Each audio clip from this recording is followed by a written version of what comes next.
Should Oleksandr Usyk step aside for Anthony Joshua versus Tyson Fury? That's the question we have to ask ourselves as boxing fans, especially now that the WBO head has indicated to the media that when Fury versus Joshua does happen, the WBO strap that's currently in Anthony Joshua's possession will not be on the line. So it steals a little bit of luster, right, from that undisputed adjective that was supposed to go along with that big bout. And look, I still think you're the undisputed champion if you're the winner between Tyson Fury versus Anthony Joshua, but technically you're going to be missing out on one of the more, I guess you could say, illustrious and popular sanctioning body belts.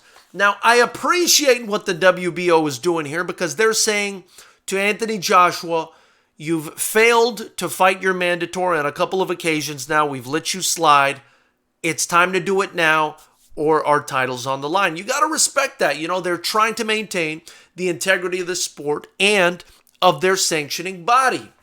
At the same time, they're going to be missing out on this absolutely massive heavyweight bout, which no doubt is going to be the biggest heavyweight bout that we've seen, in my opinion, since the 90s. I mean, this is a massive, massive fight. So they're definitely going to be losing out on that one. So it's a bit of a strange situation to be in. With regards to Oleksandr Usyk, you know, of course he's got a couple of options. Perhaps he can wait it out and, you know, take some step aside money. But the risk in doing that is that, you know, he may have to wait a year and a half to get the winner, who at the end of that year and a half may not even be interested in fighting him. Now, what do I mean by that? What I mean is they are going to be contracted to fight each other twice, Fury and Joshua. If they split those fights, which there's a serious possibility that could happen, although I believe Fury has the advantage and will probably win, but there's a possibility these fights get split and they have to have a third fight. I mean, you're talking about him waiting potentially a year and a half for 3 fights to go by, assuming there's no injuries. Assuming Tyson Fury wins both or Anthony Joshua wins both, you're still waiting at least a year, again, assuming there's no injuries. So, you know, he could be just on ice that entire time, waiting for a winner to emerge. And then, you know, who's to say Fury or Joshua would even care to defend the WBO title? Something tells me Fury might not even be interested, especially Tyson Fury.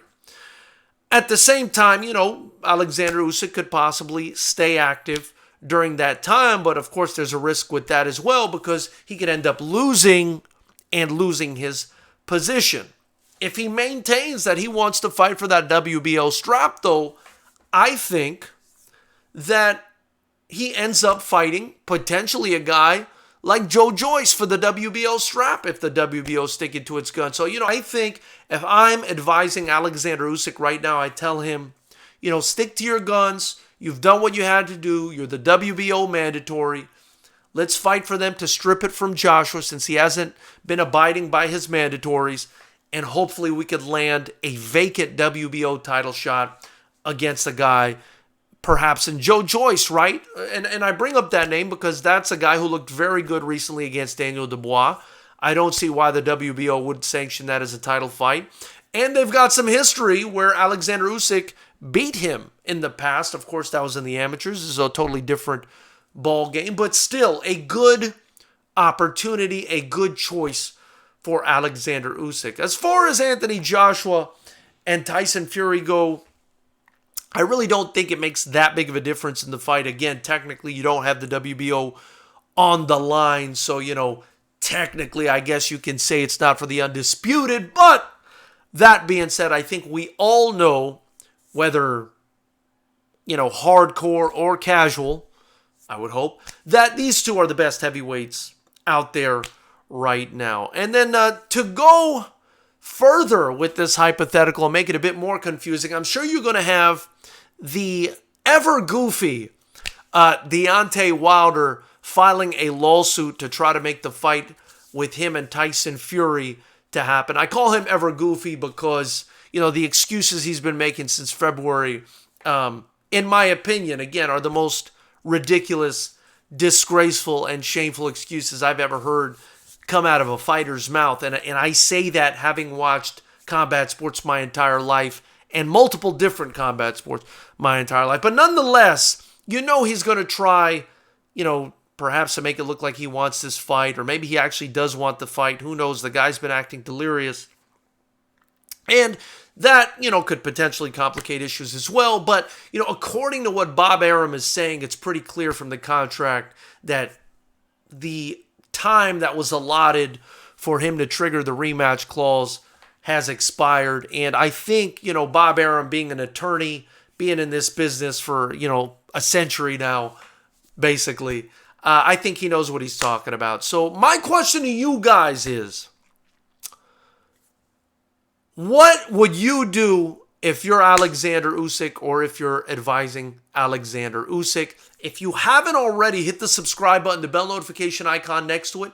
Also hit the like button to help me build this channel with the YouTube algorithm. Finally, get your FightersRep gear in the link below. We got shirts, hoodies, masks, tank tops.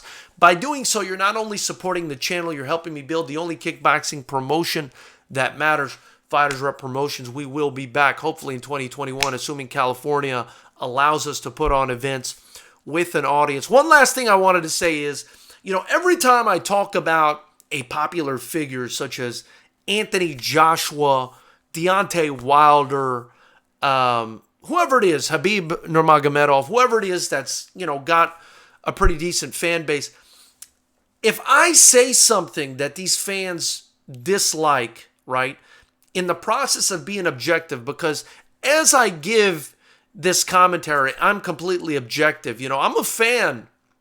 I'm a fan of many fighters, but I'm not a fan to the point where I'm going to make shit up for them, right? It doesn't matter to me that much. The sport matters to me more than being a fanboy. But that being said, I've noticed when I talk about big names like that, and I say something that the, fanboy and fangirl base doesn't like, I get a ton of trolls in here. Listen, I just want to preface your comments on this video or on any other video by saying all opinions are welcome on this channel.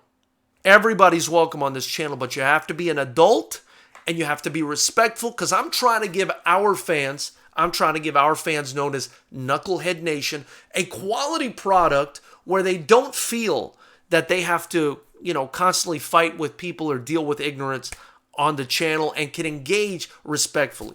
So the bottom line for me is, say whatever you like, but if you're going to engage in a disrespectful fashion and, say, yo, you're the worst person ever, or you're the stupidest person ever, or, whether you're talking about me or somebody else on the channel or somebody in the comments, if you're coming with disrespect, you will be terminated, okay? You will be terminated. There's no room for that here. Come through, be respectful, you'll be respected, and you can say whatever you want as long as it's respectful, okay? I don't want to deal with children and trolls. I hope you guys understand that and appreciate that. We'll talk soon.